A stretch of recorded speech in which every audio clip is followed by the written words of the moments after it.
ನೀರು ನಮಗೆ ಬೇಕು.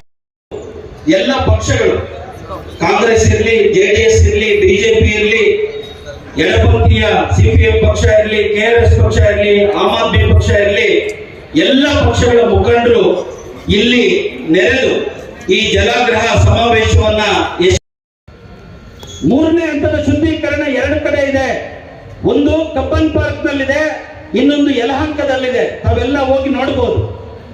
ಕಬ್ಬನ್ ಪಾರ್ಕ್ ನಲ್ಲಿರ್ತಕ್ಕಂಥ ಮೂರನೇ ಹಂತದ ಶುದ್ಧೀಕರಣದ STP ಇಂದ ಎಲ್ಲಿಗಪ್ಪ ನೀರು ಹೋಗ್ತಾ ಇದೆ ಅಂದ್ರೆ, ವಿಧಾನಸೌಧದಲ್ಲಿರ್ತಕ್ಕಂಥ ಎಲ್ಲ ಅಧಿಕಾರಿಗಳು, ಆಫೀಸ್ಗಳು ಏನಿದಾವೆ ಅವರಿಗೆ ಬಾತ್ರೂಮ್ಗಳನ್ನು ತೊಳೆಯಲಿಕ್ಕೆ ಮೂರನೇ ಹಂತದ ಶುದ್ಧೀಕರಣದ ನೀರು ಹೋಗ್ತಾ ಇದೆ. ಇನ್ನೊಂದು ಶುದ್ಧೀಕರಣ ಘಟಕ ಯಲಹಂಕದಲ್ಲಿದೆ, ಮೂರನೇ ಹಂತದ ಶುದ್ಧೀಕರಣ ಘಟಕ.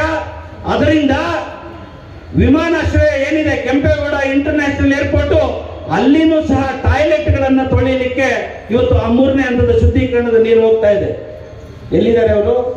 ನಾರಾಯಣ ಸೋಮಣ್ಣ ಅವರು ಕೇಳಿದ್ದು ಪ್ರಶ್ನೆ.